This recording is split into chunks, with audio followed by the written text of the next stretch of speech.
The Sinai Peninsula, Egypt. In the Judeo-Christian Bible, as found in the book of Exodus, Moses receives the 10 Commandments from God after disappearing on Mount Sinai for a period of 40 days and 40 nights. When the prophet returns to his people, his appearance has drastically changed. It's very interesting, and he had to literally cover himself because people were afraid of him because he changed his countenance and changed so much. Basically, his people recognize him but also see that he has physically changed. And so, this is very interesting because if you were to take it from a biblical perspective, you would think that an encounter with God is something nice, something phenomenal, but not that it has physical effects. In the case of the Moses encounter, what you have is something very physical, something very specific, suggestive, that what happened to him is a very physical encounter with a deity, an extraterrestrial being, rather than what we would generally classify as divine. If we look at it from the context of today's alien abduction stories, was God coming down from the sky actually a UFO descending? Was he taken aboard, abducted onto a UFO, and held for 40 days and then returned? I think, if we look at it in that context, we've got what sounds like a classic abduction. Could the biblical accounts of Enoch and Moses suggest an extraterrestrial agenda? One word: alien beings communicate messages of peace and harmony with humans. Northeast Syria, the Kabur River. According to the Hebrew Bible, it was here in the 6th century BC that divine beings descended from heaven and made contact with a 30-year-old Hebrew priest named Ezekiel.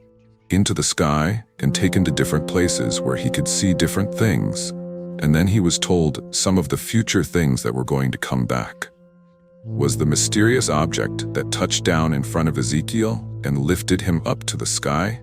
And who were the strange beings that emerged and shared a vision of the future with the prophet? Redescribed as the likeness of a man, but they seem to have different faces on them of different animals. Some people have interpreted that as perhaps even like a space suit. Imagine the helmet, oxygen mask, that kind of thing. Could you have been actually seeing something that was a face but didn't look like a face, normally looks? He's got the best description of a UFO that's anywhere in the Bible because he basically says that the thing looked like a wheel within a wheel.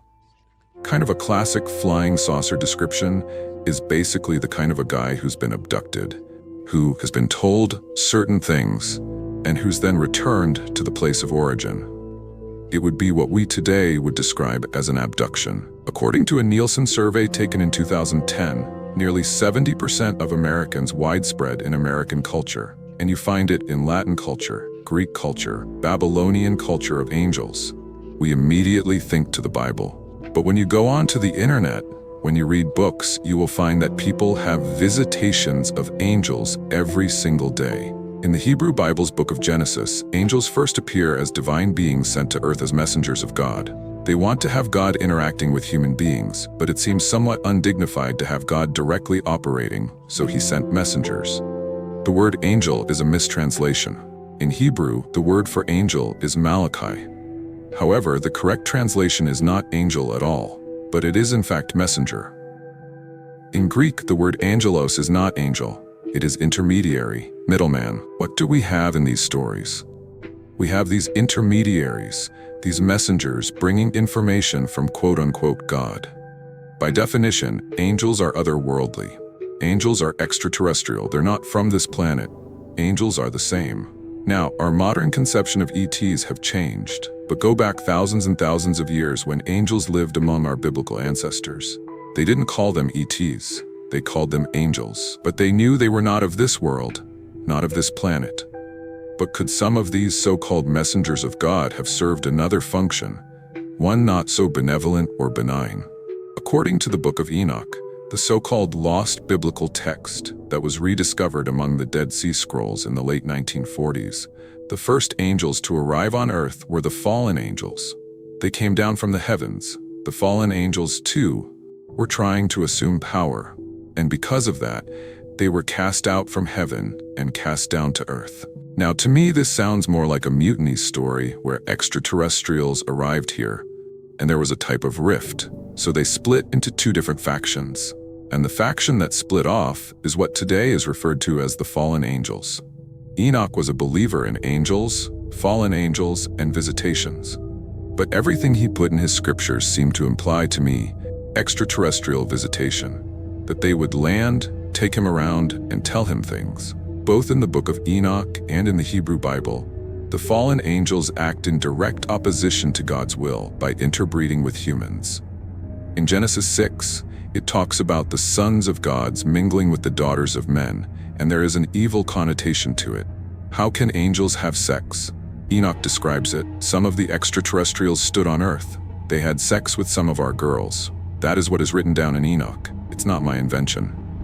Enoch never calls them gods. He calls them guardians of the skies, or watchmen. In 610 AD, the ancient city of Mecca. Historical Islamic accounts in the Hadith say that Muhammad, the last great prophet, was sent by God to unite the Arabian Peninsula tribes under a single religion, Islam. Before forming Islam, Muhammad is said to have retreated to a mountain cave where he received a series of revelations from God. According to Muslim legend, Muhammad formed an intense relationship with Gabriel.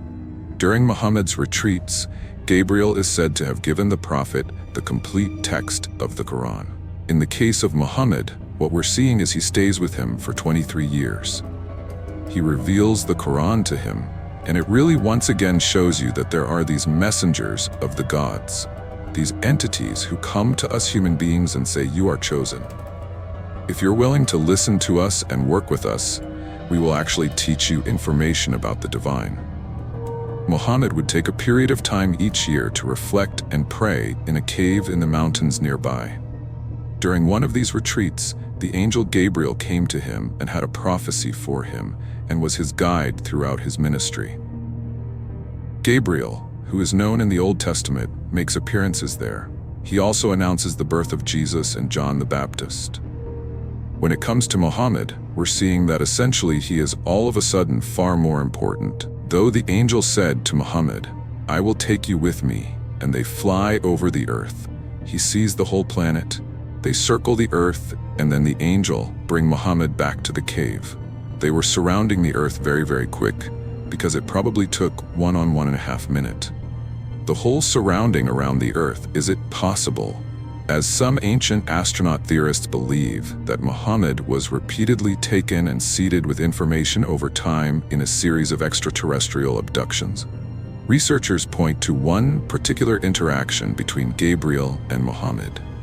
When the prophet pleased the holy city of Mecca in the direction of Jerusalem, the angel Gabriel came to Muhammad with a creature, a winged horse, the Barak, who was able to fly him to Jerusalem some distance. It was called the farthest mosque, and they meditated there for a time. And then after some time of visit there, he went to heaven and was able to visit with the prophets Abraham, Moses, Jesus, and then with Yahweh, Allah, God himself, and get insights and inspiration. Then came back from the heavens to Jerusalem, and back from Jerusalem to Mecca, completely inspired for his further teachings. A pillar of rock salt, known as Lot's wife, overlooks the southwestern part of the Dead Sea near the presumed location of the biblical cities of Sodom and Gomorrah.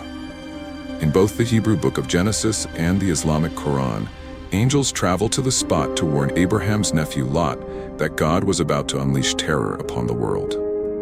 To Jerusalem in a single night, this is a physical impossibility. It simply cannot be. Now, rather than take this allegorically, if we take it literally, we're actually given the tools and the explanation as to why this might have been possible. We're actually told that he did this with the help of the angel Gabriel. If you don't come now with your family, 2 girls and the wife, I cannot help you anymore. It looks as if a countdown was working, which could not be stopped anymore. Even the angel cannot stop it. Turn off, walk away, and there is this mayhem and destruction. His wife turns around, and she turns into a pillar of salt. Since the ancient astronaut theory proposes that angels were nothing else but misinterpreted flesh and blood extraterrestrials, this means that extraterrestrials did side with certain people. Were angels or extraterrestrials interfering with human development? But if angels saved Lot and his family from the wrath of God, is this proof that angels are more than just otherworldly messengers? Might they be more actively engaged in helping their human counterparts, even to the extent that they might still be affecting the outcome of human history? Once again, ancient astronaut theorists look to the Book of Enoch for their answer and claim to have found evidence in its references to arrays of fallen angels known as watchers. Scholars about the fallen angels deliberately sent here to watch over man. In the Book of Enoch specifically, we have 20 watchers, which are sort of in charge of all the other angels that are in Enoch's presence. You have 2 commanders and the officers and 2 lieutenants, and those 20 deliberately teach Enoch in various disciplines, such as meteorology, astronomy, how to make better swords. Now, with something like this really happened in the kingdom of God, I think the answer is clear. Where did they come from? What do they want? And if we're dealing with one or more intelligences, that maybe they have different agendas, but maybe there is something out there that has been involved in evolving hominins, the latest model. In the Bible, angels often appear to humans as physical entities. It can be seen, heard, and even touched.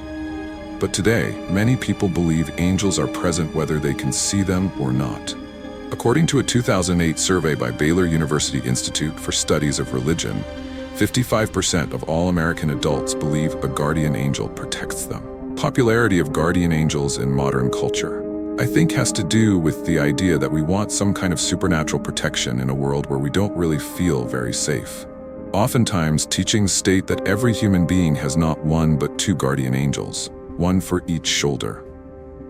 The first so-called guardian angel to appear in Judeo-Christian texts is the angel Raphael, who is featured in the book of Tobit, written sometime between the 8th and 2nd century BC. Tobit is off on a very difficult mission. He's going to go to Persia to find a wife, and he runs into all sorts of problems on the way. So God sends the angel Raphael, and now we have the angel not just as a messenger from God.